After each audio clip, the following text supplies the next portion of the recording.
So you have a hypothesis, right?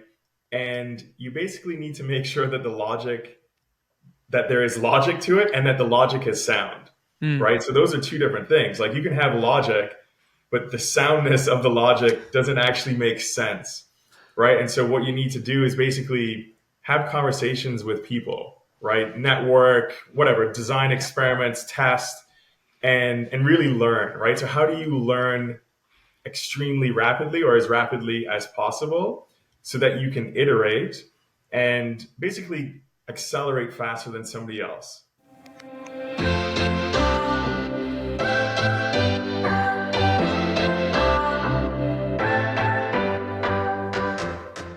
Hello and welcome to the Unicorn Leadership Podcast. My name is Fahad Hatab. I am your host, and this podcast is where we interview phenomenal leaders on their journey of building high-performing teams, of building companies and startups that scale.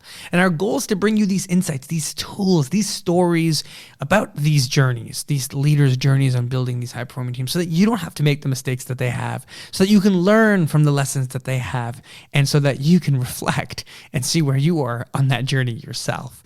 This podcast is brought to you by Unicorn Labs, where we help transform managers into leaders that create high-performing teams at scale. You can learn more about it at unicornlabs.ca. And today on episode 19, we've got Andre Fernandez, who dives into how he found his way into creating a socially impactful business while sharing valuable lessons and principles that he embraced on his journey to success as a leader. From letting go of micro details to building high-performing teams and influencing decision-making processes, he's going to get into really actionable insights that's going to transform your leadership approach and how you create meaningful impact. But before we dive in, I really want to hone in on the first sentence Andre said earlier in the quote that we had. He said, you've got to really start with a hypothesis with logic. What I think is really interesting is when I boil leadership down into a very, very, very simple form, is that leadership is about having an opinion as to where we should go, what the future should look like. Leadership is about being able to point the way and say, I have an opinion as to how our team should become better, where our organization should go, or how we solve a problem that exists in society. And so often, leaders are afraid to yell their opinion from the rooftops. We're sort of in a society that sometimes we tippy-toe around sharing opinions or having really good discord or having really good debate because we fear that our opinion might be judged, that people might not agree with us. But that is fundamentally what leadership is, about stating a position of where you want to go and seeing if there's other people that want to join you on that journey. Whether you are able to mold consensus and bring people along the way, or whether that opinion itself needs to form and reform. Here's the interesting process that Andre's talking about. We've gone and done work with Andre's team at Invert, and we've also done work with several other companies around a change management process, around a process of identifying the central hypotheses in which we are building our company on. And in doing so, we've created a trajectory. We've created a hypothesis, a guess as to what we think customers want, or what we think our employees want, and what we think people are willing to actually build. And in having that hypothesis, we set up a series of tests. And that is what uncovering a startup looks like. We used a very lean canvas method where we had several different areas, from identifying the hypotheses around the problem, the hypotheses around the potential solution, the hypotheses around what the value proposition is, and the hypothesis around which customers would want this. We started with those 4 hypotheses and went out to test them in the market in as iterative ways as possible. Because like Andre said, what we're trying to do is learn as quickly as possible. And the most effective leaders don't just have an opinion that point the way. They're also able to iterate that opinion and adapt it to what the people that they're leading also want. And in essence, bring people to create a movement. Let's hear that next clip from Andre. I think that you need to focus on people and you need to figure out how to put the right group of people together at the right times, right? And you could bring on great people, but you bring them on too early, and they're not Hmm. challenged and they don't grow, and then they lose interest and they leave, right? And they go somewhere else. And if you bring them on too late, now your business is screwed because you're behind the curve and you're not accelerating in the way that you actually wanted to in the first place. And so I think hiring the right group of people at the right time is extremely important, but then also setting the culture, right? Hmm. The culture that these people are joining is extremely important. I love how Andre gets into the second piece here around building the team and bringing the right people. Often, when we get into our leadership training, I like to simplify the role of a leader initially as simple as possible, which is one, to build a vision. That's the hypothesis, that's the opinion that you have. Where are we going? And to build a team. We need a vision, and then we need a team to actually help us get there. Andre Fernandez is the former chief operating officer of Canopy Growth. He initially worked in manufacturing, finance, and asset management, and was part of the team that transformed Chrysler through the implementation of world-class manufacturing method when the car maker merged with Fiat. Today, Andre is the co-CEO at Invert, where they're working to solve challenges around the climate crisis that we have and the carbon market and carbon credit market that exists. So join me in interviewing Andre.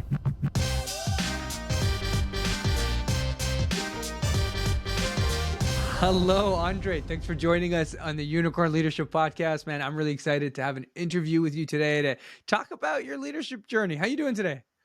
I'm doing great, man. Thanks for having me. I really appreciate the shout out and being on here. So cheers. Yeah, it's gonna be fun. Now, Andre, I gotta say, I'm excited for your stories because I feel like I really got to know both sides of Andre the last time we really spent time together at one of the company retreats. Right, I got to see the brilliant leader, creative Andre, and then at night I got to see a little bit of the party Andre. We had a little bit of fun together, and all the shenanigans with the team. So actually, I love that about you because I think it's so human, it's so real, but it shows us the kind of different sides of leadership, the different parts of ourselves as we grow as leaders. That we still have this human piece of us that loves relationships and wants to enjoy, but then this craftsman, this builder, this creator. And I find that you balance those really well. And today's topic really is me unpacking the leadership lessons of Andre, everything that you've kind of done and created, and understand that. So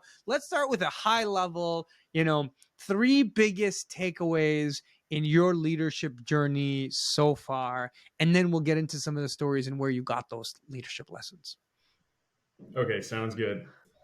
And Fahad, I'll say that this is really challenging, right? Boiling it down to three of the the biggest lessons that I've learned is pretty difficult to do, just because there's been so much learning.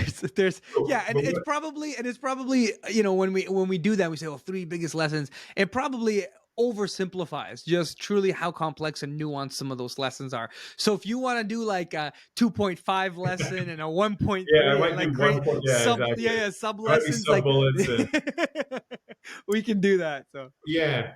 So I guess what I would say is I started my career as supposedly an expert, right? So I went to university and I was supposed to be the guy that knew things, right? They would ask me questions and I'm supposed to answer and basically give people advice on a specific problem or how to solve that specific issue.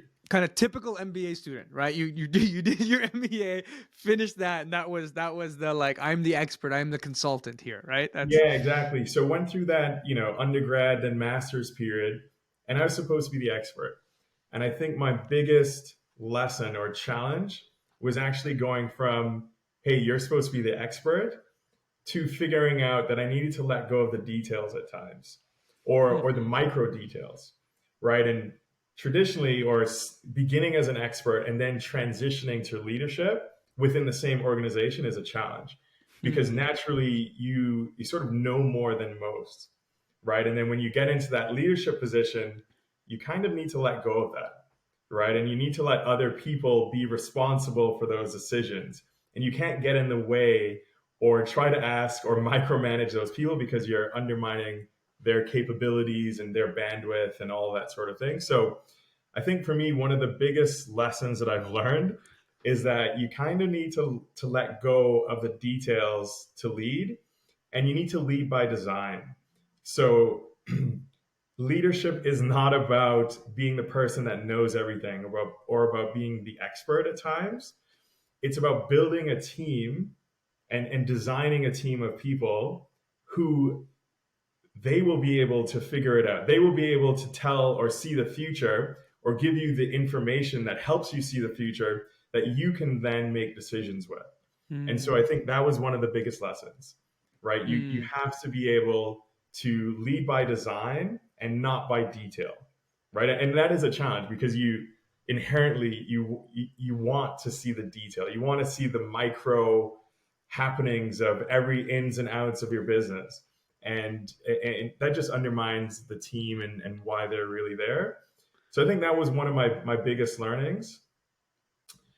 I And really, I really like that, and I know we'll unpack it more. But I really, the reason I really like that is that I think often you hear that, where people say, well, as a leader, you no longer need to be the expert. It's okay, but how they frame it is, it's okay for you to not know the answer. But I think you're framing it differently. It's not even that it's okay for you not to know the answer. It's that you need to let go of the answer you think you have, because because someone else probably has an equivalent answer or a better answer if you just give them the space and you design for it. So it's not even just admitting you don't know. It's moving out of the way to create for other people to start to know. I really like that framing. yeah, and even if you think you know, having a team of people challenge what you know or coming up with a counter view is extremely important because maybe at the end of the day you're still correct, but you've had somebody challenge your assumptions and essentially beat up your hypothesis, Yeah. right? And through that process, you're inherently going to come up with something better, right? And hopefully you were wrong, right? And then this group of people actually comes up with something that's infinitely better. I mean, if you've really done a good job, you've got a team of people who will put you in your place, right? And they're like, no, man, Yeah. this is why you're wrong. You're a novice at this, right? We're the experts. We're the team of people who know way more than you do, and we can essentially see the future, right? And so you need to listen to us. You need to take in this advice and change your view or change your perception. Mm. And I think that's extremely critical, right? Having a team that can challenge you and sort of push your assumptions, that is, I think, leading by design. Yeah.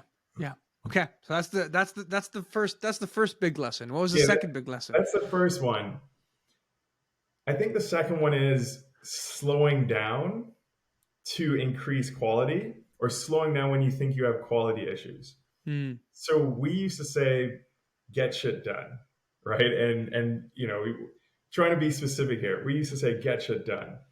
And we did. We got a lot of shit done. And then at times you would look back and you say, well, man, that was the wrong shit, right? Like Got the like wrong we shit got, done. yeah, we got so much done, but at the end of the day, was it good? Right. And I Mm. actually believe in failing fast and iterating and learning. I'm not saying, hey, you shouldn't be failing, right? Or be afraid of learning. That's not what I'm saying.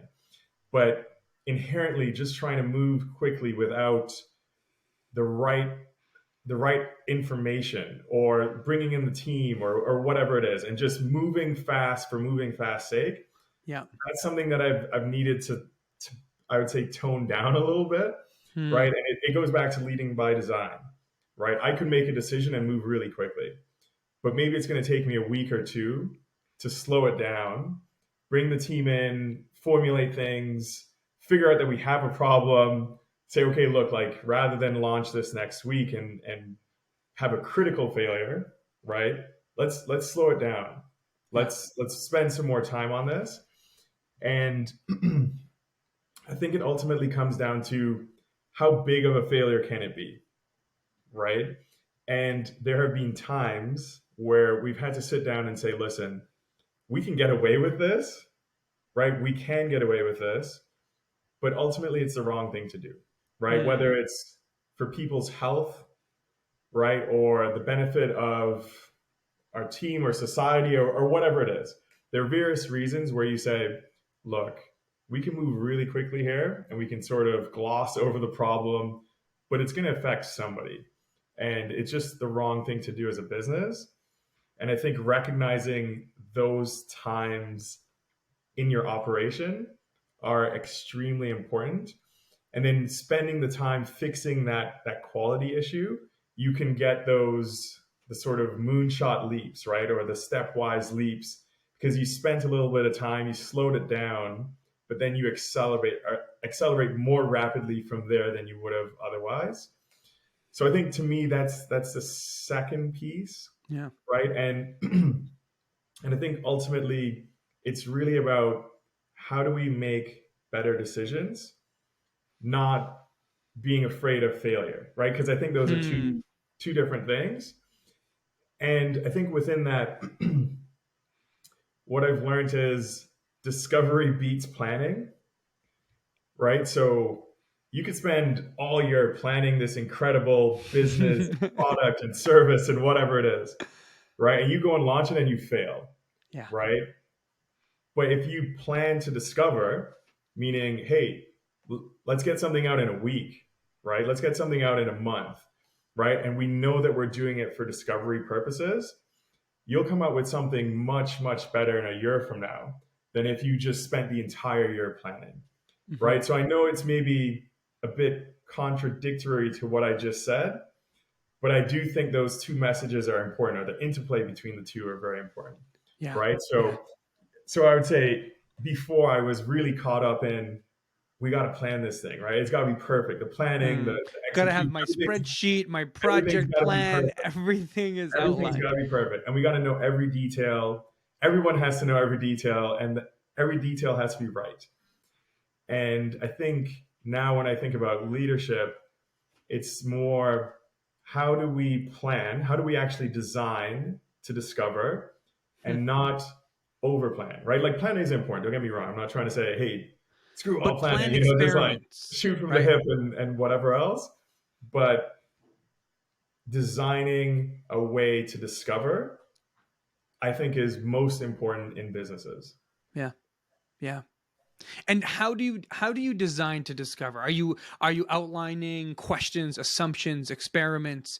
Are you because it's all decisions are a series of bets, and what you've kind of said is okay. So slow down on the bets that you take because when you're moving too quickly, you're probably overshooting. You're getting a lot of shit done, but you're overshooting.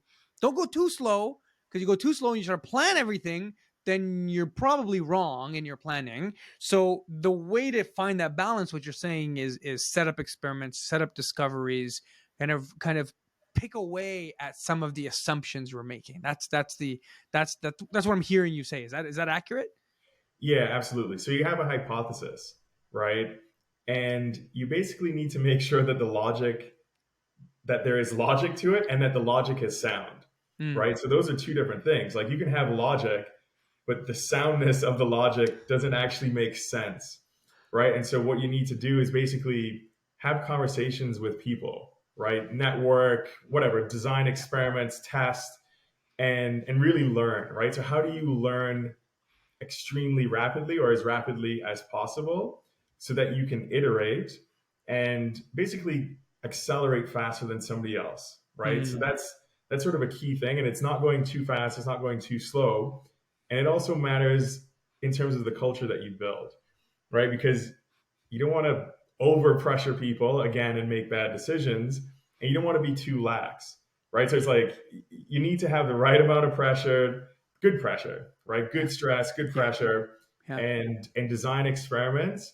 And I think it's really communicating with who you think your potential customers are, right? And it might be potential investors at times too, but it's really thinking about who is the end user of whatever you're designing or building, and let's talk with them as much as possible, as quickly as possible, without losing them, right? Like without turning them off and say, hey, we never want to talk with you ever again. So I think that's a bit of how we discover. Yeah. That's what we discover. Okay. Cool. I like that. So that's our second takeaway. Really making decisions and planning for discovery, moving fast, not too fast. Finding that counterbalance between that fail fast, kind of quick, with the over planning, but through discovery. I really like that. So what's our third takeaway? What's our third discovery in the leadership journey of Andre? Yeah, so it's definitely got to do with people, Mm, right? And I know maybe I mentioned people in some of what I already mentioned, but I think that you need to focus on people and you need to figure out how to put the right group of people together at the right times, right? And you could bring on great people, but you bring them on too early and they're not mm, challenged and they don't grow and then they lose interest and they leave, right? And they go somewhere else. And if you bring them on too late, now your business is screwed because you're behind the curve and you're not accelerating in the way that you actually wanted to in the first place. And so I think hiring the right group of people at the right time is extremely important. But then also setting the culture, right? mm. The culture that these people are joining is extremely important. And I know we've touched on this before, right? It's like I believe that you want people to feel like they are special. You want people to feel like they are amazing Yeah. because they are, right? Every person should feel like they're amazing every day, right? And I think it sucks when people don't actually feel like that in their personal lives, in their professional lives, whatever it is. Mm, And so my philosophy is whenever you join a company that I'm a part of, you're I want you to feel like you're amazing because you are. And I don't want you to feel like you're disposable so that you work harder, right? Like that's another sort of culture that you can build. mm-hmm. Hey, I'm going to pressure you, right? I'm going to really put some pressure underneath you because I want you to feel like if you don't perform, I'm getting rid of you and I'm just getting somebody else, Mm-hmm. right? And I'm not saying, and this is another piece of learning that I had around people. I've learned that you don't necessarily want to be building a family, Huh. right? Yeah. And a family is great and it's loving, and you have all this sort of safe space or protection, right? I'm always going to have your back. That's great, but I think, and I think people say this all the time, but I actually believe it, right? It's like you actually need to be building a high performance sports team, Mm-hmm. right?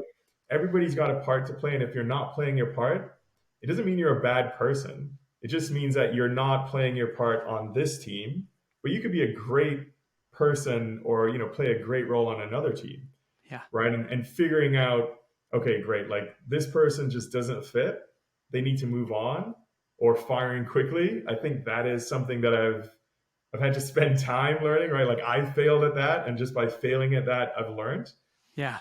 And I think inherently, if you have to fire, you probably didn't do as good of a job as you could have in the first place.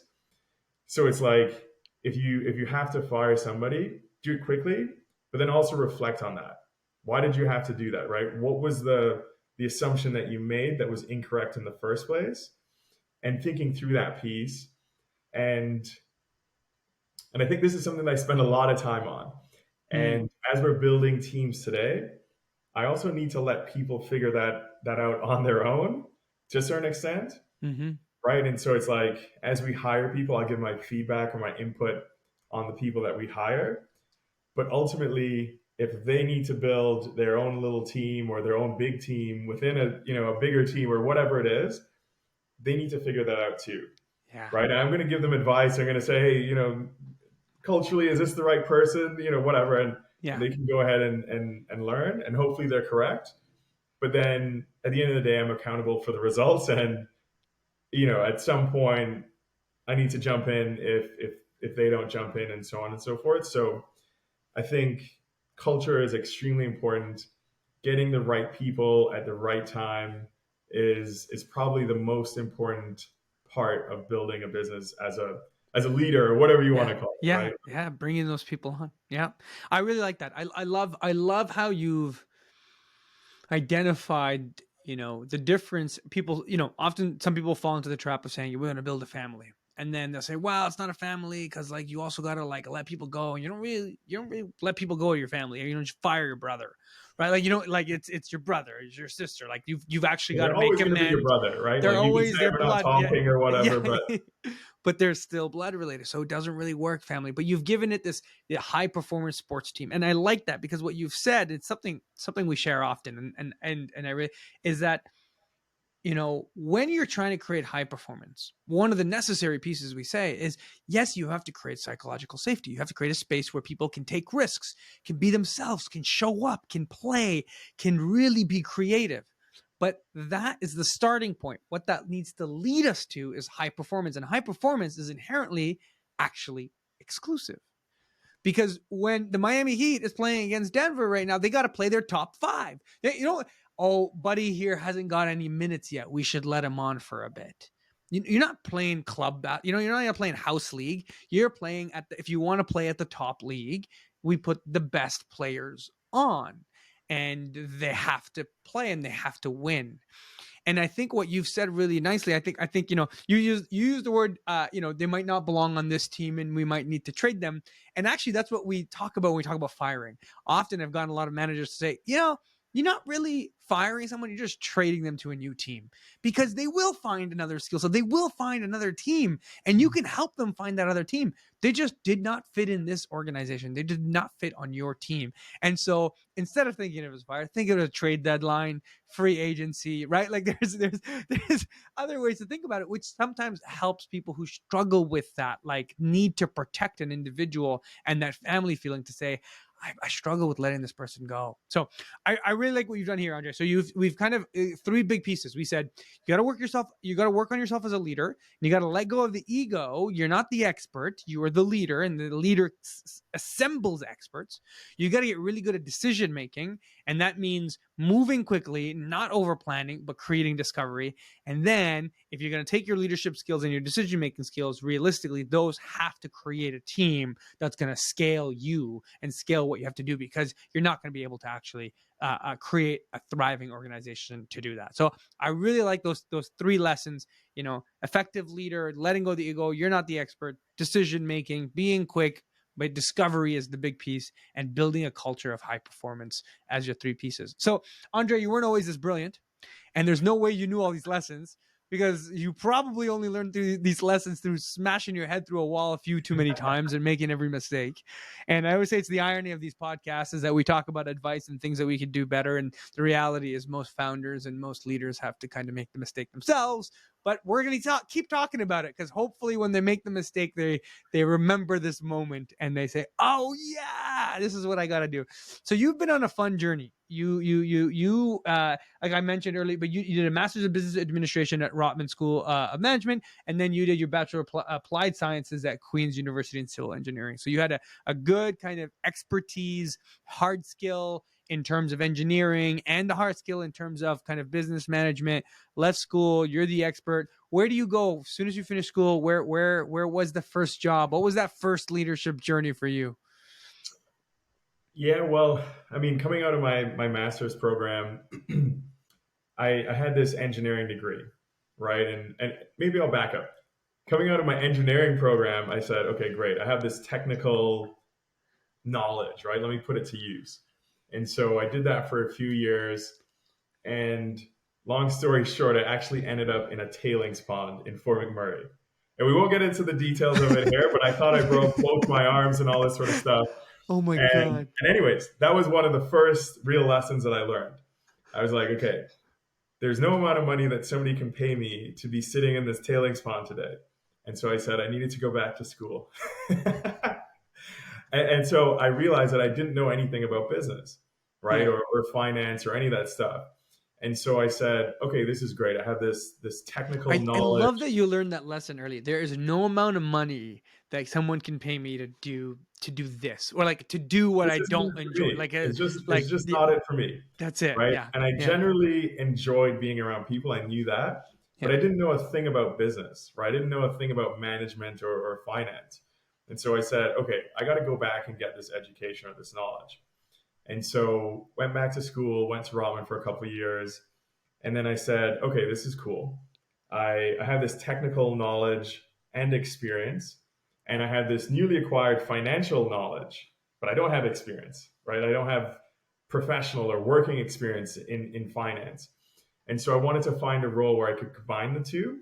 Mm. And so basically, at the time where Fiat and Chrysler were joining, they were looking for somebody to come into their facilities and basically run their cost optimization program. And the program was called World Class Manufacturing. So basically, my role was to go in, look at the processes within each facility, and then turn this data into dollars, Huh. right? And basically show where they're losing money. So it was cool. It was like I got to take my But engineering. you're the cost cutting guy. Did people love you walking in, or they're like No, no, this no. guy? So no.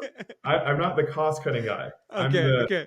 cost improvement guy. Cost, cost improvement guy. Right, right. Okay, I'm good, adding good. value. This is Right. good. Someone challenged you. You were ready for this moment. This Yeah. is we've had this And you have, conversation before. yeah, totally. And part of the process, right? Like part of the process of cost optimization or whatever you want to call it is really just eliminating waste, Yeah. right? So when you describe it as waste, people understand it's like, okay, this guy isn't coming to chop my job. No. He's trying to No. tell me that I'm doing three too many steps, right? Or that this machine is actually breaking down most frequently and we need to Mm. do something about it. Hmm. And so ultimately what I learned is I would say two things here. One is you getting people to do what you want is really about showing them value. It's Mm. not about having power over them or any of that sort of thing, right? It was a unionized environment. I'm a Yeah. younger guy coming in, You and had I no built these. authority. Yeah, I have no Like, authority yeah. over them. I build these models, and I'm like, man, here's where we're losing all the money, right? And I got to go to the people on the floor, and I got to say, hey, man, like, we're losing a lot of money here. I'm going to be on the floor with you, right? I'm going to spend time with you. I'm going to build a relationship with you. I Yeah. want to show you that I actually want to add value to the work that you're doing, to your life, to all this stuff, right? I'm a good person, you're a good person, and we're going to connect on different levels. And I think once you're able to do that with people, people naturally want to work with you, right? It's not about you Mm. have to do this because I said so. It's, man, I actually want to do this because this guy told me this. He gave me this information, and now I'm armed with something that lets me know how to do my job better, Yeah. right? And so that was pretty cool. And then I think one of the most important things that I learned is if you're able to take data and turn it into dollars, you can influence any decision making process, Mm. right? Because it's like people understand dollars. But Yeah. if I tell them two widgets, three widgets, whatever it is, they're kind of like, well, I don't really know what that means, right? But if I could tell them, hey, you're going to save X millions of dollars if you do this thing, now people can say, oh, I understand dollars and I like dollars, right? Like, cool, this is what we're here for. Now I can influence whoever it is, right? Whether Hmm. it's super senior management or people on the floor or whatever it is, it's a universal language, Yeah. right? And so for me, that was really, really cool. And I'm just going to keep on going here. So you tell But me, no, but this is good. I'm gonna hold you to it here for a second because, you know, I've said this before, but I have always found that some of the most effective leaders were ones who started off leading in volunteer environments. Because in a volunteer environment, you have no hierarchical power, and you've got to convince a bunch of people who show up whenever they want to show up to actually do something. And the way you're describing this, you were stuck in that sort of position. It wasn't volunteer, but you've got this union. You're this young kid. You're got these brilliant ideas. You're here to you got to convince them that you're here to save money, not cut their jobs. Like that's the first fear, and you can't come in and say, all right, we're making these cuts, change this, change that, right? You're not management doing that where they'll just kind of roll over and listen, but you've got to convince them that this is best for them. And that's so powerful in that leadership journey. Again, in you moving from being, the expert to some facilitating their decision making process by providing them the data and the information. I really like that. And we often touch on different leadership styles, but you had to do that buy-in, you had to build that relationship, and I really like that. And I still see that today, like to be honest, like seeing you with your team, seeing you with your staff is like you still implement those like relationship first style that you use in your leadership, and perhaps that's what has continued to be effective. So I can say you walk the walk, you don't just talk the talk. So so far, at least so far. So yeah, so far, we'll see in the future. But yeah, it was interesting because it was like they gave me these targets, right? It's like, hey, you got to go to this facility and save X millions of dollars, and you got to go to this facility and save X millions of dollars, and it's built into the budget, right? Mm. So it's like the budget for this year is whatever, And they build a budget, and then they're like, yeah, okay, you got to save 5 million from that, Andre. Right? It's like, oh, okay, You just gotta right, find, you sure. gotta find 5 million to Yeah, save. like you literally need to just find X millions of dollars that you need to save. And so it's like, well, okay, that's my target.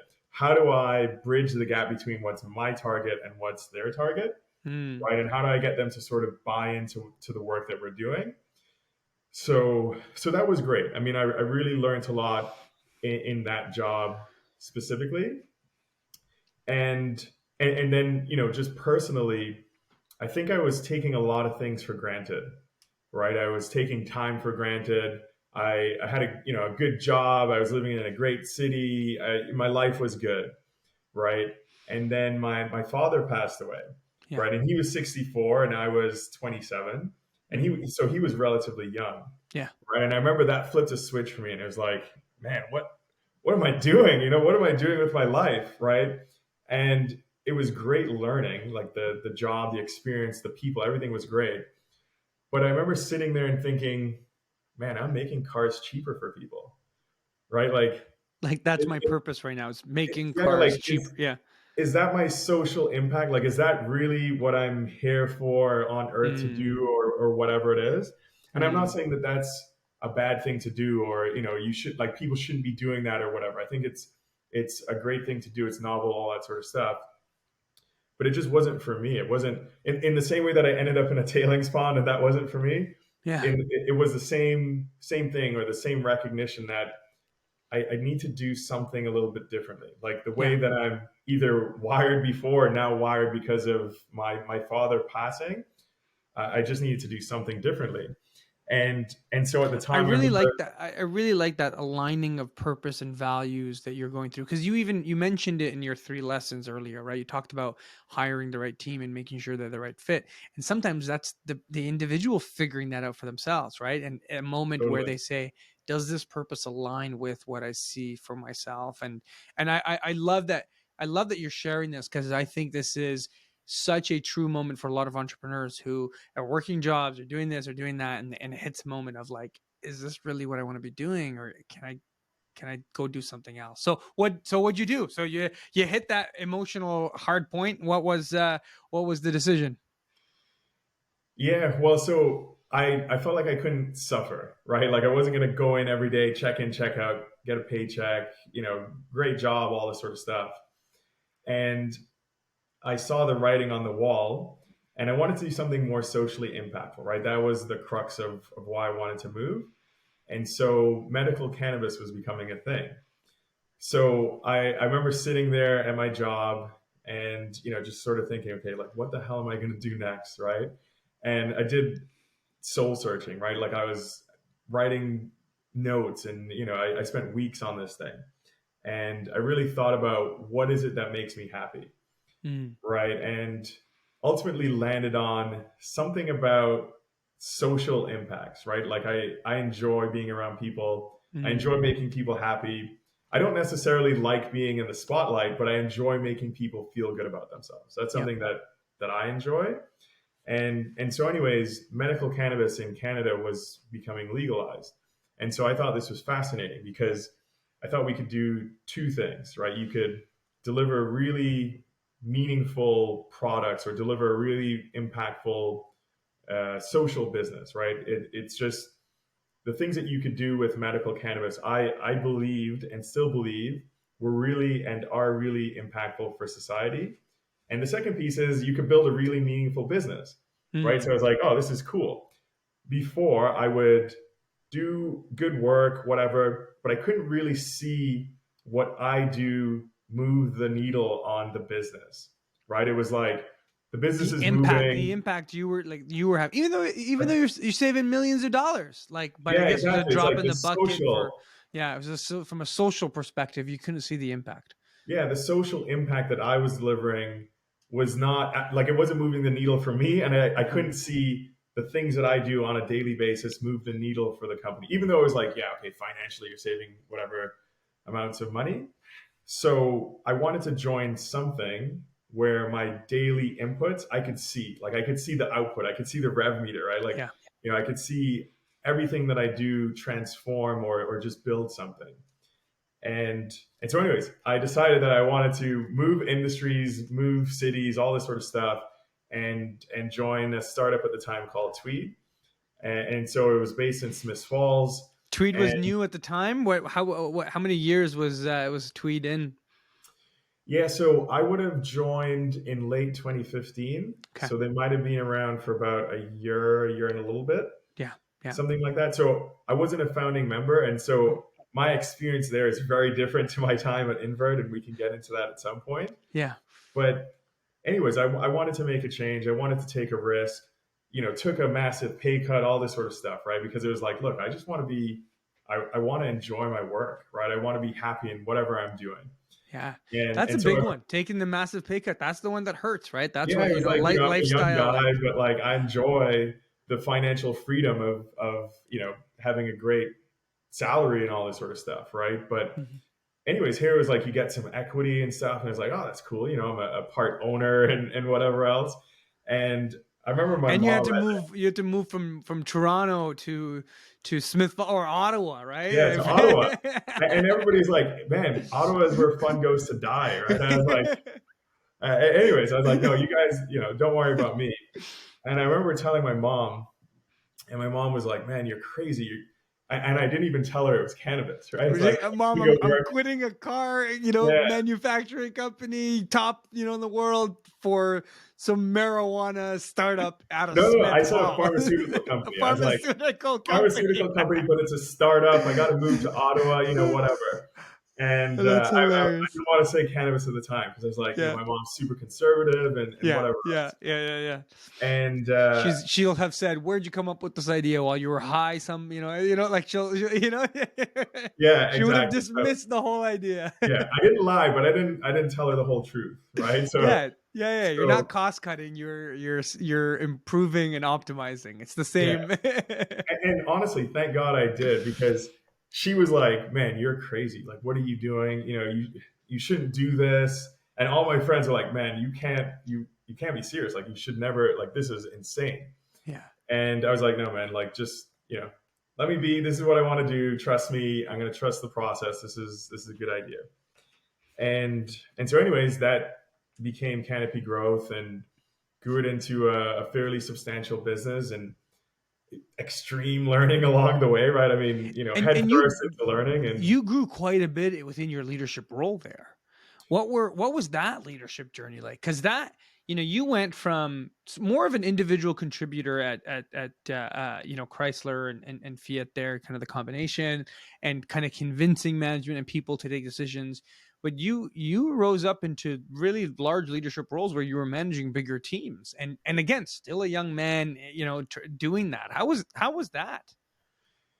yeah, it was super interesting. I mean, I'll tell you what, my first experience there, I get to Smiths Falls and I'm like, well, this is kind of crazy, right? Like I'm in Smiths Falls, a small town, whatever. I grew up in a small country, so it's not the small town, but I get in there and it's my first week, and I remember it was the first management meeting, and I'm sitting in this room with the core guys, right?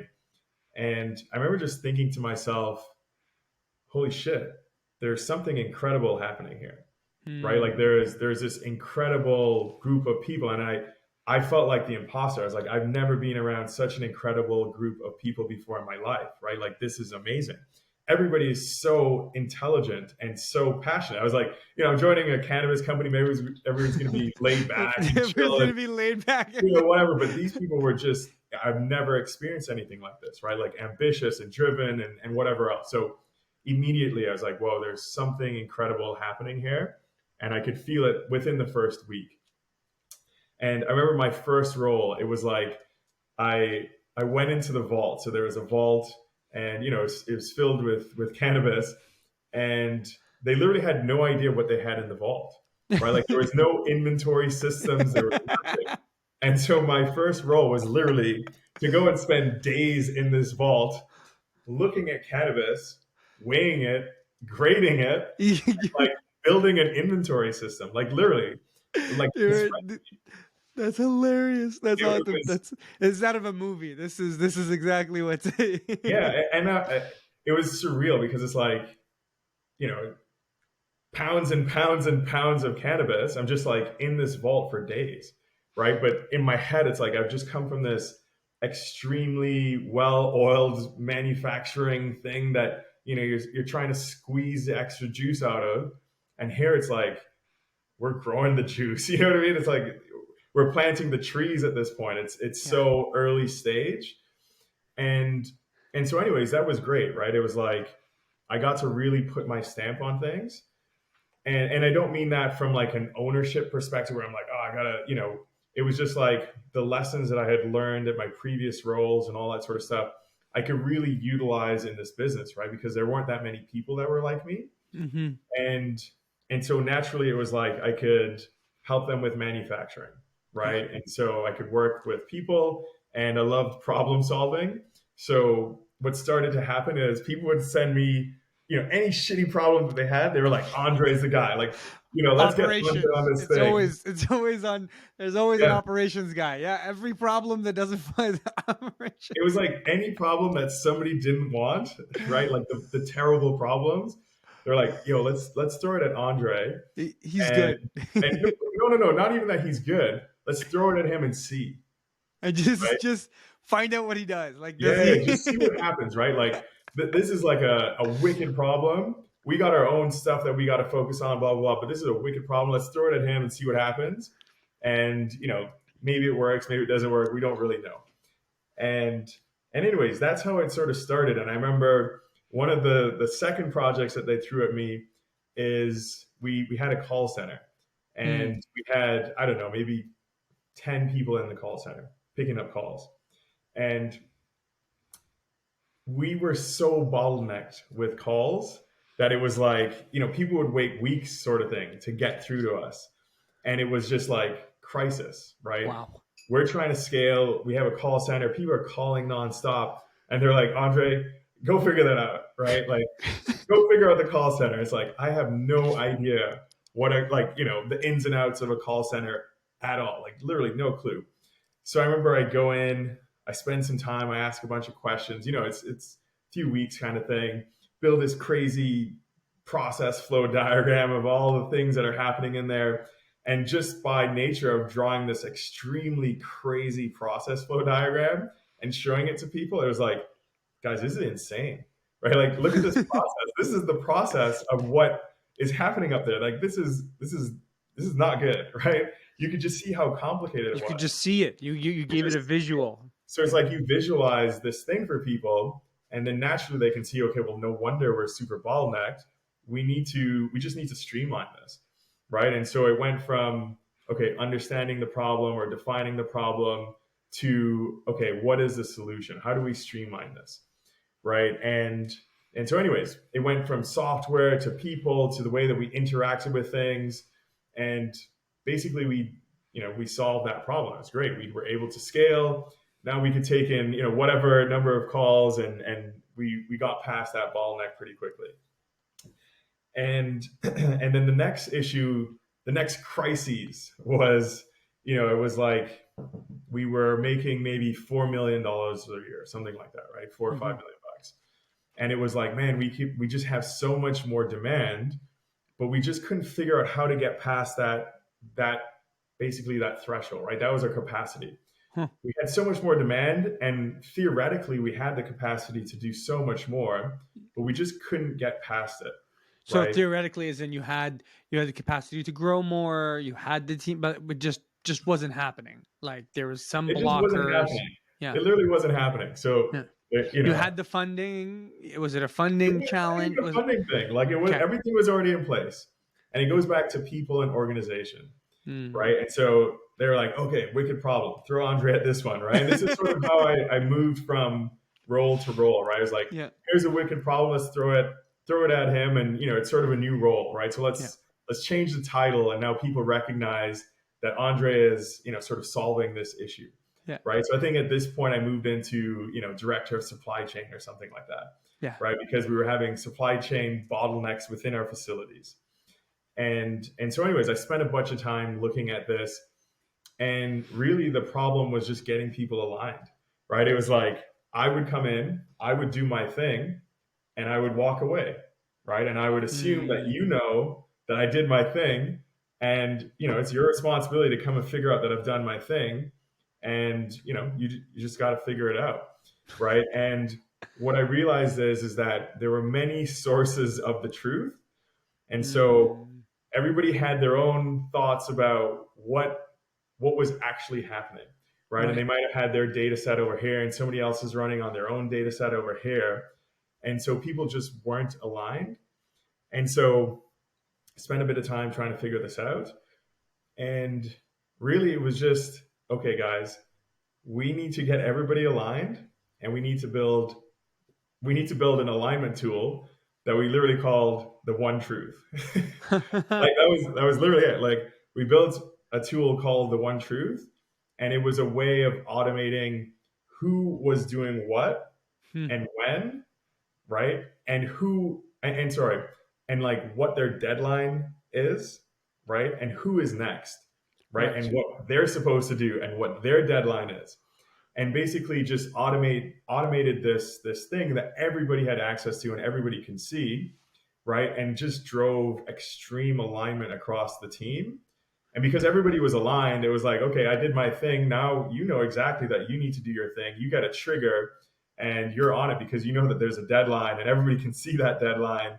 And if your area is bottlenecking, we're going to come and help you. It's not like we're going to come over there and beat you up or anything, but we're going to know exactly where the problem is now because Yeah.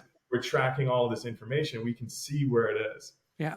right? And I think just getting those people aligned was it was another stepwise change, right? It was like we were Yeah. able to go from 5 million to 500 million, Wow. right? Just because of Just through that alignment, just like a through some simple internal tooling, right? Google Just Sheets, like man. I like literally it was Google Forms and Google Sheets, and submit your piece. Here's your deadline. Go. yeah, Right. totally. And just use some automation with my email where I'd send triggers to Yeah. people. Yeah. So it was funny because people actually thought that I was working 24/7 Because it was sending. because it would be like, an email from Andre that says, okay, hey, you got to do this thing by this time and blah, blah, blah, blah, blah. And here's what, all the information, but it was just all automated. Yeah. Right. And Yeah. people are Yeah. like, man, this guy Andre is insane. Like he just, He's he's at 2 work. a.m. He's sending me this. Yeah. This guy is working nonstop. What an animal. Um, but yeah, so anyways, that was another lesson of getting people aligned and just like extreme alignment it's just so important to scale and to building a meaningful business. Yeah. So anyways, I would say That's that was like one of my biggest lessons at Canopy. you've hit a really interesting piece because there's there's the lessons that we look at leaders and building the team, but then there's the lessons of scaling the team. And they're two different functions, right? You Yeah, can totally. build and have amazing people there, but then are you good at systems design? Are you good at systems thinking? Are you good at being able to, get these people aligned and working towards a scalability? And I find that is where a lot of our founders struggle with a lot of like, what is it? And I've got some amazing people, I've got some good people, but I'm struggling with scaling that. We've hit the cap at 5 million, we've hit the cap at 3 million. That's the revenue that we're at. And we don't know, we're throwing more ads at it, we're throwing more marketing at it, we're Yeah, throwing more money at it, right? Like I even was joking, before we got on this call, right? Like, I'll throw more money at product market fit, that'll fix it, right? And you yeah, just keep throwing money at it, but often it is a Google form and spreadsheets and an email automator that fixed, that fixed it. And it was the alignment and it was a system building. So maybe you've got a systems mind, but tell me, how do you go about diagnosing a systems issue? Like that's a really interesting, very tangible skill set that could be interesting for some of our listeners. You mentioned this twice. I kind of go in, I spend 2-3 weeks mapping it out. You're doing a little discovery there. So walk me through a little bit of like, you got a systems issue. What is your brain going through?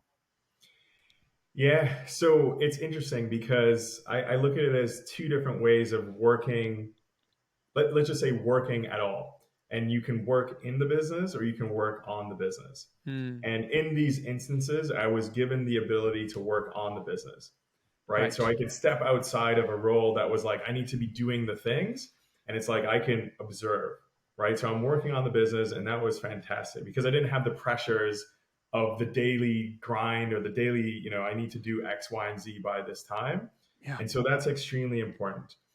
And once you're able to work on the business, you need to be able to define the problem, right? And the first step in problem solving is you need to go to the problem. Like you Mm. literally physically need to go to the problem. I think that's what a lot of people make mistakes with or about when it comes to problem solving. They think, okay, like I can do it from my desk, right? I could read things or whatever it is, but you need to physically go to the problem and spend time there, right? Hmm. And I guess my background in Six Sigma and that sort of thing, that was, I was sort of trained. You go to the shop Go to floor the and you problem. look at Yeah. the thing, Yeah. right? So now you're able to define what the problem is. That's the first thing, right? And then you need to measure the problem, right? So Mm. it's like you define the problem. Okay, great. I know that there's a problem here, and it's roughly this thing. But how big is this problem?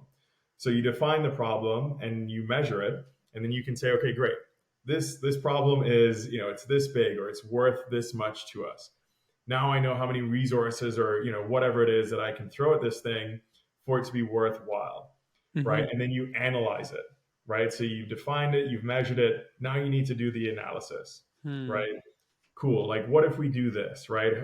And basically, you need to infer what solutions can be. So you analyze, you infer what these solutions can be, and then you're going to implement, right? You implement solutions, and then it's back to measure, right? So Hmm. then you implement solutions, and then you go right back to this measurement step. Yeah. And Yeah. and basically that's the framework for problem solving. And so I would say if you have the ability to work on the business, you go to a problem solving framework like DMAIC or whatever it is, Yeah. Yeah. and then you use it, right? Like it works, right? And They work. it, it totally works. And so yeah, I always go back to here's a I like problem that. solving framework and right back to it. And then there's also you can get into stuff like the 4 Ps of operational Yeah. excellence and stuff like Yeah. that, right? Yeah. So, anyways, I think there are a lot of systems out there. There are a lot of ways to solve problems. But the really key thing is you got to pull yourself from being inside the business. You really got to get out of it so you can work on the problem. And then you've got to really, I really like what you're doing. What you're saying is, but you got to go see it. You got to go watch it. You got to go play with it. You got to go figure out what's happening. You gotta go What talk to the people. got Hey, to man, go talk to. what are Yeah. you suffering with? Right? What are your pain points? What's not Yeah. working for you? Right? Yeah. Like, tell me, trust me, tell me all the stuff. Tell me who's not doing what, and this person's Yeah. a, whatever it is. And then once I have that information, now I can do something with it. Hmm. Right? But Hmm. ultimately, they need to trust me as well. Right? Hmm. Like, give me the full detail. Yeah. Right? And that comes with trust. Yeah. I But feel like that's really cool. And it really aligns with that second key takeaway that you gave us earlier, which is around that, like you said, make decisions that are filled with discovery, kind of, spend time discovering with the hypothesis, with some logic, implement, kind of test it. Don't over plan. Don't, just shoot from the hip either, kind of that space. And that's kind of what you had to do here with that. So that's really cool. All right, yeah, we'll keep and going. Yeah. one other thing that I just add, excuse me, quickly is that was another time where I had to afterwards pull myself out of the detail.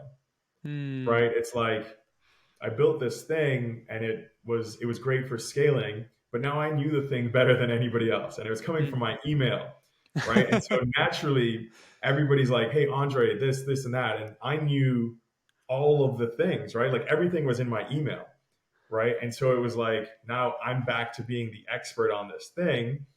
And when I need to go and do another thing or scale or whatever other problem I need to work on or focus on, I needed to learn how to take myself out of being the expert on this thing, Yeah. right? And getting other people to be the experts on this thing and move on, right? And let go of that detail.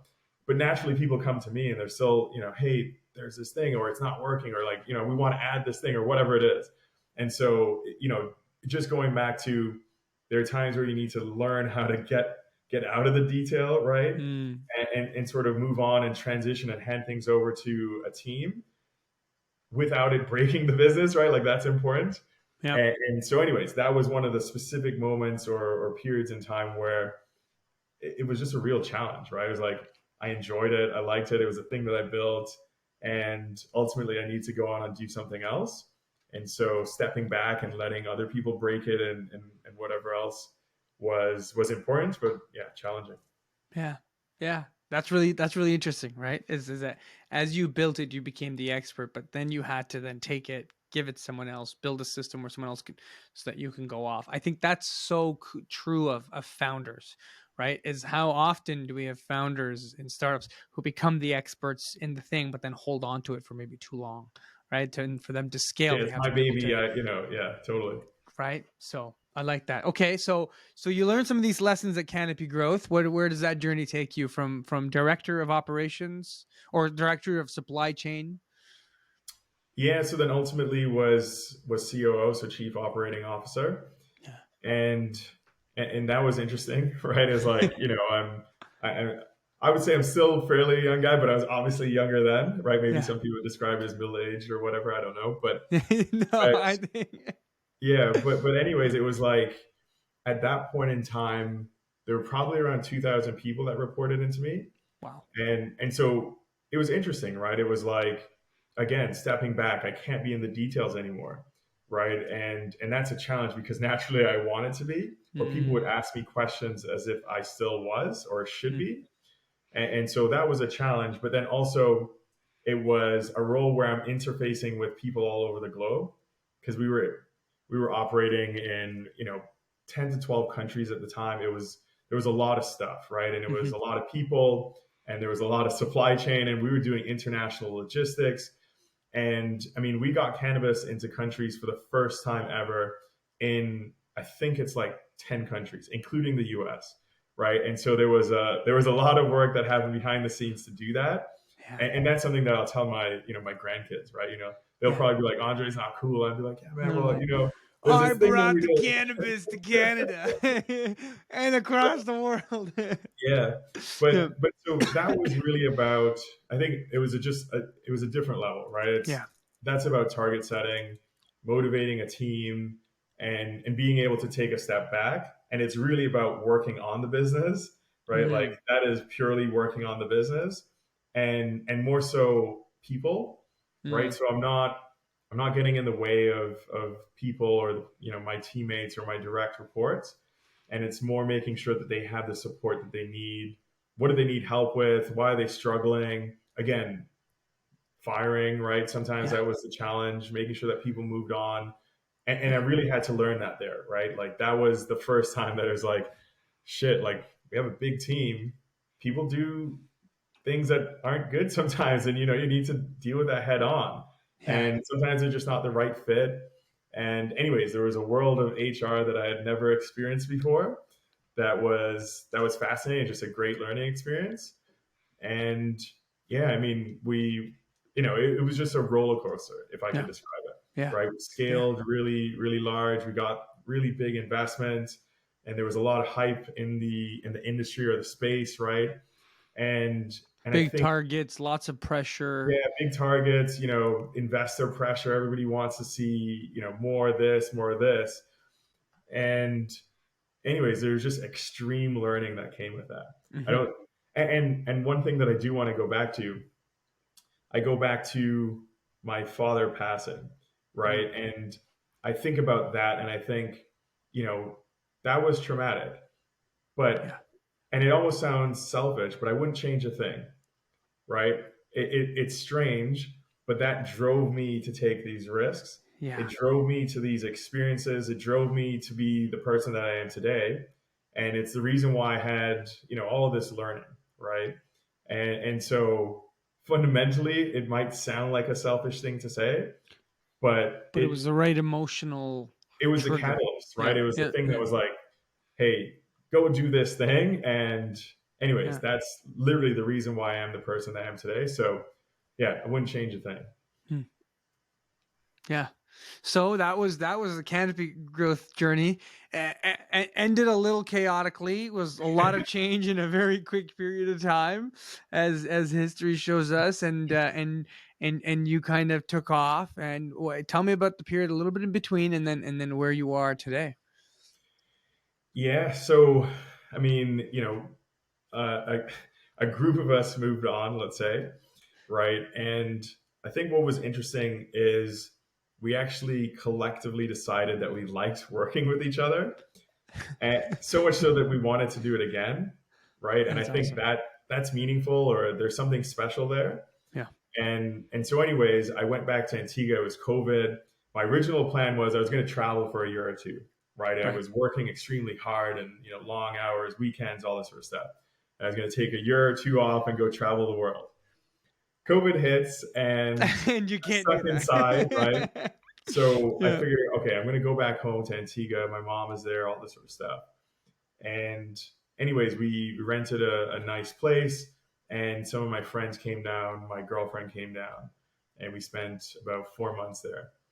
And so Nice. naturally, when you're locked up in a place with and my friends, really brilliant people, and I'm not trying to say like it's because of me or any of that stuff. Just No, somehow no. I fell into friendships where with Yes, people yes.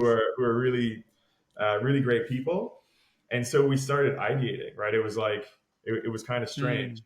Just but naturally occurs, right? Like when just you put naturally, brilliant people together, that's yeah, some of that ideation locked in a happens. house Yeah. because of COVID, right? And so what was basically the way that it would happen is I would have conversations with some of the ex Canopy guys, right? Like, Hmm. and we would start meeting on Thursdays for an hour just to shoot the shit. Let's just chat. What do we want to do, or what do you want to do, or what are you Yeah. thinking? What What are have you you been up to? reading? Yeah, yeah, yeah. Whatever, right? And anyways, we would have these weekly calls, and then we would add another person, right? Mm. Or we would add another guest, right? Oh, I spoke to this guy. Let me invite him to this call, right? Or whatever it is. And anyways, more and more people got added to the calls, and we went through all sorts of industries. I mean, we went through graphite, we went through cultured meat, we went through renewables, all this stuff. Yeah. And anyways, we landed on carbon markets because we felt like our experience at Canopy, and more specifically in cannabis, was relevant to carbon markets. Because it's like, even though they've been around for a couple of decades at this point, it still feels like it's extremely nascent, Yeah. and the regulatory complexity and uncertainty is extremely high. Yeah. And so you have this gray area, right? Mm. So it's like, if you can get in and navigate that gray space more rapidly or just better than somebody else, then you can do really well, Yeah. right? And just like cannabis, it was like you could do these two things. And the crux of what we wanted to do is something that was more impactful than what we did at Canopy. That was just like the highest level thing, right? That Mm. was the driving force. Hmm. And so naturally for me, it was like it had to be in sustainability as a whole, right? Growing up in the Caribbean, losing my home many times to hurricanes, Yeah. and just feeling like there was nothing else that I could do but work on this thing because my culture, my country, my family, all this sort of stuff depended on it. And Yeah. I don't just mean that as like me. I mean that in general, right? Like we need Yes. people to be working on this problem.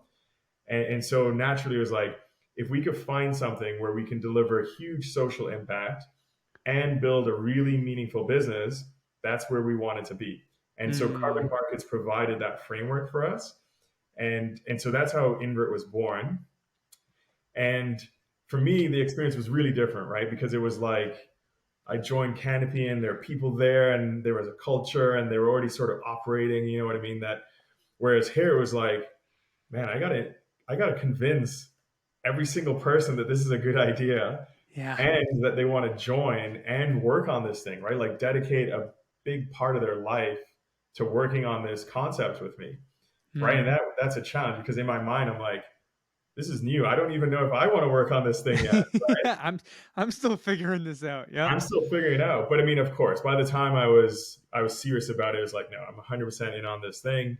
This is what I'm going to dedicate my time to. And anyways, it was really about how do I communicate in such a way that everybody feels like they have to join this thing. This is literally the concept. Mm. They have to join this thing or they're an asshole. You That's either basically, join me, you're either in the team or in the way. That's the yeah. that's the, That was literally it. I remember sitting there and Uh, I was writing notes, and I would like write notes and notes and notes about what yeah. I wanted to do. And the highest level premise was I got to build something based on sustainability, all that sort of stuff, that if I pitch it to somebody and they say no, they're an asshole. And anyways, they don't love the world. yeah, exactly. They're And anyways, the vision was, it got way more refined, obviously, through time. yeah, But yeah, I mean, being able to communicate a vision to people and getting them to buy in, and it's not just people, right? It's investors, it's clients, and then really just being able to take the rejection, right? It's like Canopy, it was sexy, right? Canopy, you're already one of the leaders, or it's early days and it's a startup and you can fail or whatever, but they were still one of the top companies, yeah, right? Whereas this is like the space has been around for a while.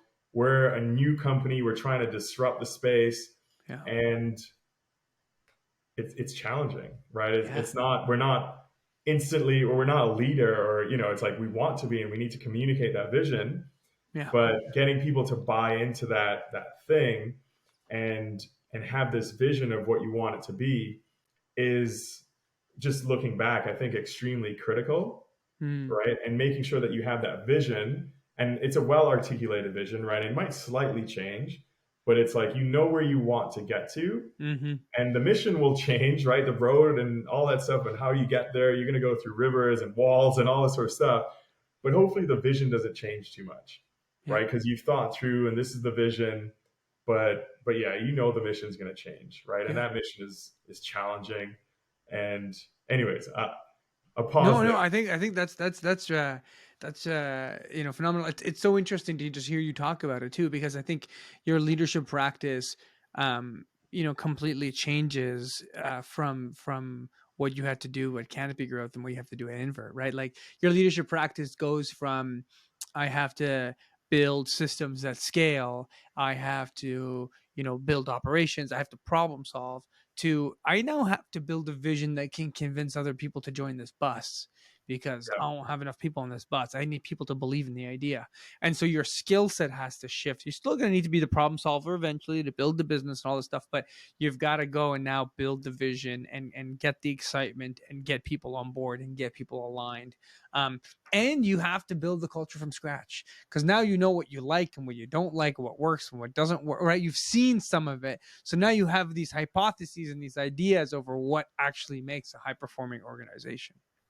Yeah, and building that culture is challenging, right? It's like it's not as easy as you think. It's like you walk and live it every day, but you need to talk about it. You need to talk about it over and over.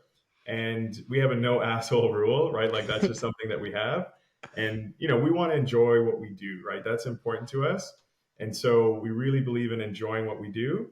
But one of the things that I really want to touch on is going back to the rejection piece. Mm, You get way more no's than you get yeses at the yeah. beginning, Yeah. right? And if you're not super passionate, if you're not driven, if you don't have that grit to sort of stick with it, it's never going to work for anyone, right? And so, as the founder or one of the founders or whatever you want to call it, if you don't have that drive and the grit to stick with it, it's never going to work because you're going to get way more no's at the beginning than you're going to get yeses. But Mm, you will get some yeses if you have something, right? If you yeah. have, whatever, you will get some yeses, and those yeses become more frequent, right? Over time, they become more frequent, and then you start seeing the wins, right? Mm, But you actually have to design those wins, right? You have to think about how do I set up strategically, how do I set up wins for the team along the way,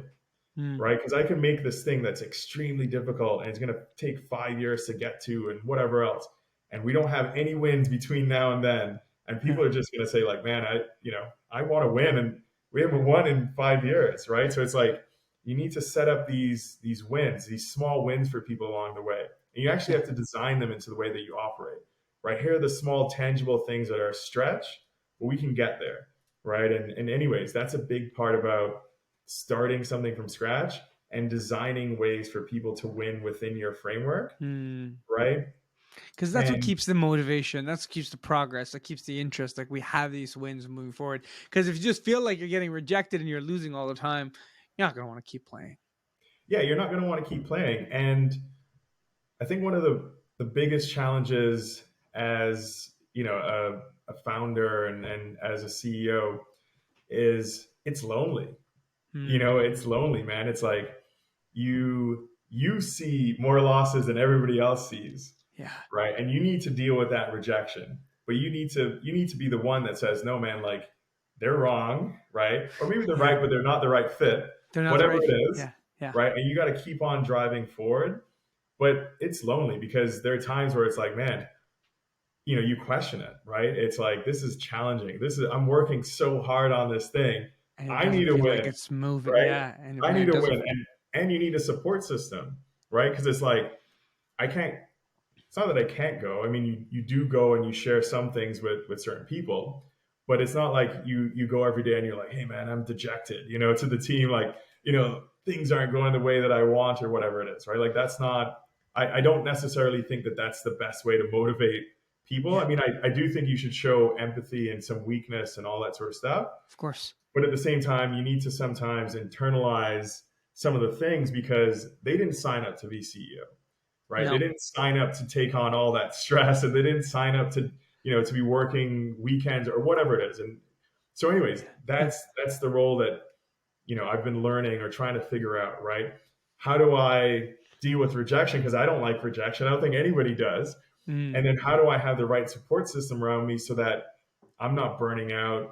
I have people to talk to. It's Yeah. like Yeah, because so you don't want to give that down to your team, right? I yeah, mean, that's totally. often why there are executives that have coaches, or have mentors, have advisors, right? Because it's like I need someone to bitch to too, but I don't want to always bitch to my team when I'm frustrated about what's not working because I don't want that negative energy spewing to them. But I need someone to help me with everything that's going on up here, right? And all that rejection, all that frustration, right? Yeah, and the same is true for your family and friends, Yeah. right? It's like it's going to spill over to them too. And if your family's like, "No, man, I don't want to hear about all that I stressful don't stuff," want to hear about another it's like, carbon credit. yeah, it's like, you go tell somebody else, tell your friends Yeah, or whatever. yeah, The yeah, same yeah, is true yeah. for your friends, right? But sometimes you want to tell your friends, but also sometimes you're like, man, I don't want to put my stress on them either, Mm-hmm, right? So mm-hmm. at times it's figuring out what is the right way to deal with the stress and the pressure, right? You want to internalize a lot of things because you don't want to stress people out around you, Yeah. but at the same time that can get to you over a period of time. And so I like to play a lot of tennis. Got to use the tennis. That's key. Yeah, That's key. exactly. And I got it. I'll tell you what, one thing that I advocate for, and I literally try to push this on everybody that I know, is working out or physical activity, physical Yeah. exercise is hands down the best thing that anybody can do. Only And thing it's that like, keeps us sane. Only thing. yeah, and I'm telling you, man, when I meet people or if I'm, catching up with old friends or whatever it is, are you working out? Yeah. Like, are you physically working out? And if you're Yeah. stressed, please go and do that. And Yeah. if you tell me that you don't have time to do that, you need to reorganize your life. And anyways, this is one thing that I also learned at Canopy. Mm. I would try to go to the gym at the end of the day. Mm. And then I realized I wasn't going to the gym for months. And I felt Yeah. like shit. I was stressed out. I was burning out all this stuff. And I realized I got to start the day with myself, Mm. right? I got to Mm. first, I got to focus on myself and make sure that I'm in a good spot. And then I can focus on everything else, Everyone else that everybody I have to else, pour the into. Yeah. business, Yeah. everything else. Yeah. And so traditionally or typically, I like to start every day by going to the gym. I work on myself. I try to be as healthy as I can. And I'm not trying to say that I'm like this role model or whatever it is, but if there's one thing that I could advocate for in leadership is focus on your physical health. It will help your mental health. Mm. Scientifically, it's proven to be just amazing for you. Yeah. And it just helps with all of those other things, right? Like the support system can decrease in size, like whatever else. So Yeah. that's one thing that I do want people to take away from this conversation. Physical health, mental health, all that stuff. Start with the physical, naturally will help with the mental. I love that. I love that. I love that. Well, Andre, this has been a phenomenal conversation. I think you've taken us through so many different personal life lessons and stories, but also insights around our leadership, right? Around moving past trying to be the expert, but building systems, getting out of the way for your team so that you can help them actually working on the business, right? Not just in it. That's that kind of move there. The decision making, the problem solving, the discovery phases that you've mentioned, and how you build a team, the team culture. Both dealing with rejection as a CEO and learning to take care of yourself, but also how do you start something from scratch as the way you did, getting people that you really like working with. I think that is such a key thing, and I see that when I'm working with you guys or spend time with you, is like there's a genuine fondness to the group working together and building together, and there's this appreciation for each other's brilliance, and that makes such a difference. Andre, And this we're has been aligned a to the mission, very aligned to the mission, right? If very we're aligned to the mission. Yeah. exactly, if you get people who are extremely aligned to a mission, I think amazing things can happen. Yeah. And that's, I think, what you folks got right with Invert, right? Is that you really focused on the mission because you've been playing with different products and different services, and you're still iterating and pivoting and trying different things. But what's been consistent is this focus on the mission, this focus around helping with the environment, Exactly. this focus around creating this carbon, improving the carbon credit market and really getting more people involved in it. Which is phenomenal. Andre, this has been awesome. Any last thoughts and words or for any of our listeners? This has been a joy for me to record. I think it'd be a wonderful episode for everyone to go through. I don't know if you have any last thoughts for us. No, I mean, last thoughts are, look, like I think you can literally do anything that you put your mind to, Hmm. right? I come from a small island developing state. I was born in Dominica, grew up in Antigua, Yeah. developing countries. And I literally struggle with imposter syndrome every day, right? It's like I'm this island boy from, from the Caribbean, and I'm Yeah. trying to do business in whatever else. And so I really do want everybody to take that you can literally do anything that you put your mind to. And aside from that, I just want to thank you for having me on the show. I really enjoy the conversation. I hope that people will find this valuable. I know they And will. yeah, I look forward to meeting again and chatting with you in the future. Thank you for sharing your story, and it's truly quite inspirational, Andre. The more I hear you speak, the journey you've been on, everything that you've been doing, and you do it with a smile. Maybe there's those frustration moments, and there's times that you get down on yourself. You always show up for people with a smile and with good energy, and I think that's I try, man. I try. that part's amazing. Well, thank you. All right. Cheers, Pat. Awesome. Really appreciate Cheers. it. Well, that was a fun episode with Andre. I've had the pleasure of working with Andre for a little while now, working with his team at Invert, being able to help them do some effective leadership development and team building. But seeing him in action, seeing him talk about his concepts around hypothesis testing, around building high-performing teams and bringing in the best talent and building a culture was just awesome to see and to hear with him. So I hope you were able to take away some key nuggets. And thank you for listening all the way through and really enjoying the conversation and enjoying the takeaways. But that's it. And thank you for tuning into our episode. If you want the show notes and transcripts, you can find them as always at unicornlabs.ca/podcast. If you like the content, be sure to rate it, subscribe, give us some feedback, email us, email me, fahad@unicornlabs.ca. Tell me what you like, tell me what you don't like, tell me what you'd like to see more of, and tell your fellow leaders and managers. I'd love to leave you with this one last thought.